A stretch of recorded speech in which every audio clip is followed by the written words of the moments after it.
Graça e paz, sejam bem-vindos ao nosso podcast Átrio, adoração, treinamento, relacionamento, intimidade e oração. Átrio, o podcast de El Samar, todas as terças, a gente aqui com vocês para meditarmos um pouco sobre a palavra de Deus, para entrevistarmos algumas pessoas de relevância e na obra de Deus. E hoje eu quero conversar com vocês sobre um personagem que me fascina. Oséias. Eu quero ler um texto e depois que eu ler esse texto eu quero comentar com vocês sobre esse personagem. Oséias capítulo 6, do versículo 3, diz assim: conheçamos o Senhor, esforcemo-nos por conhecê-lo. Uma outra tradução diz: conheçamos e prossigamos em conhecer o Senhor.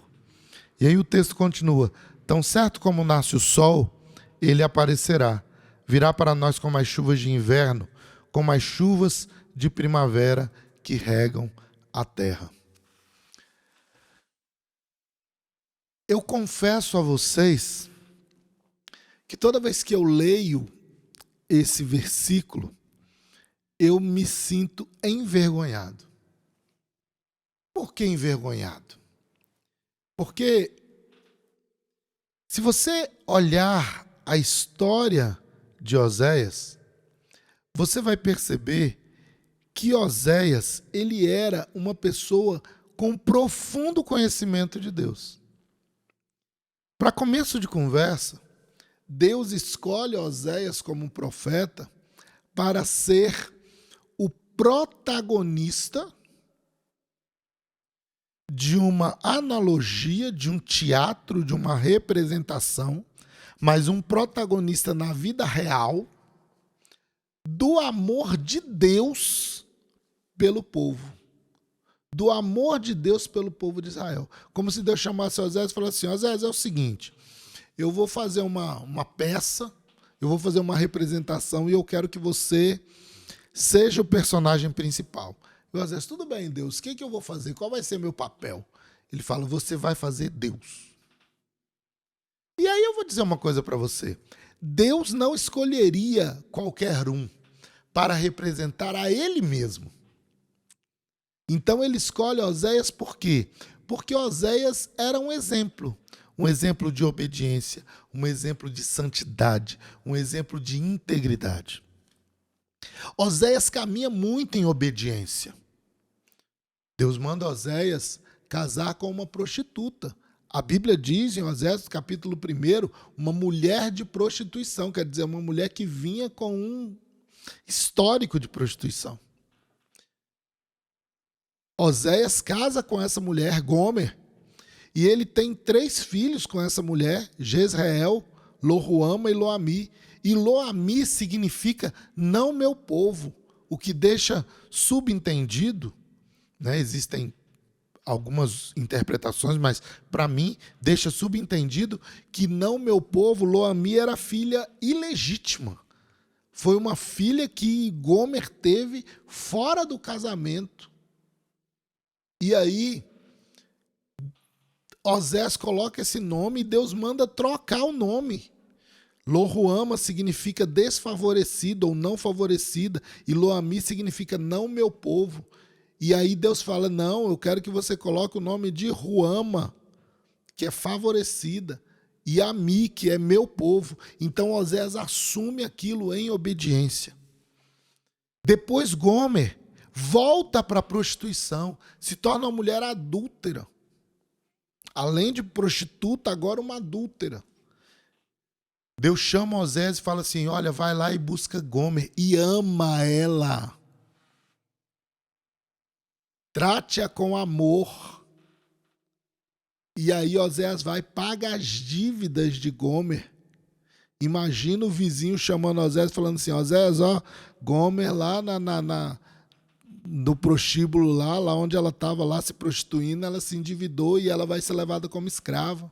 Imagina a vergonha para Oséias, que era um homem de Deus, que era um homem íntegro. E aí ele vai lá e, em obediência ao Senhor, ele traz Gomer de volta. Ele compra Gomer de volta. E ele fala, agora você não vai mais se prostituir, porque agora eu te comprei, agora você é minha. Por que eu estou te contando isso? Porque aí, chega no capítulo 6, e se você for olhando, o capítulo anterior vai falar da tristeza de Deus pelo povo não buscar o conhecimento dele. Mas aí nesse momento você vê o Oséias dizendo, gente, vamos prosseguir em conhecer o Senhor. Não te dá vergonha isso? Não te dá vergonha você pensar assim, cara, esse rapaz, ele conhecia demais o Senhor. Se ele está dizendo que ele tem que conhecer mais, que ele tem que prosseguir no conhecimento de Deus, quanto mais a mim. Eu vi um Rios essa semana, e esse Rios mexeu muito comigo.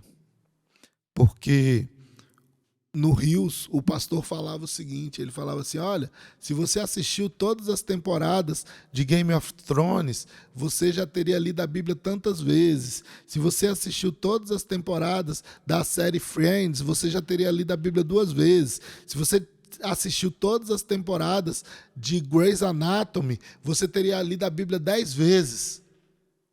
E aí eu estava almoçando com minha família, e minha filha só fez assim, eita. Por quê? Porque muitas vezes a gente gasta tanto tempo, e eu vou falar isso para vocês, já aconteceu comigo, acontece comigo, não é só, não estou falando aqui apontando ninguém, mas a gente gasta tanto tempo e tão pouco tempo em conhecer a Deus. E Oséias, um homem que tinha tanta intimidade com Deus, tanto relacionamento com Deus, dizia que tinha que conhecer mais a Deus.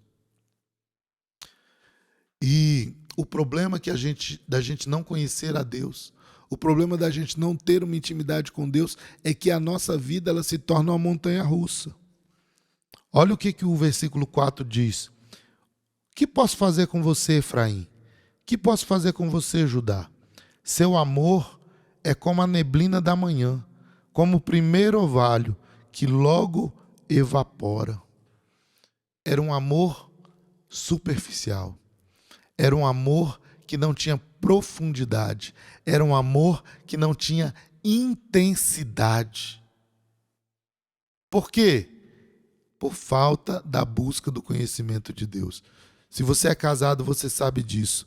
A intimidade só vem através de andar junto, de comer junto, de sair junto, de se relacionar, de ter um relacionamento sexual. A intimidade vem nessa construção de vida, de parar, de conversar, de sentar numa praça, de trocar ideia. Oh, meu Deus! E quantas vezes nós abrimos mão disso? Quantas vezes nós não nos aprofundamos nesse relacionamento com o Senhor? E o Senhor lamenta. Sabe por que ele lamenta? Porque Ele nos ama tanto que Ele queria se aproximar.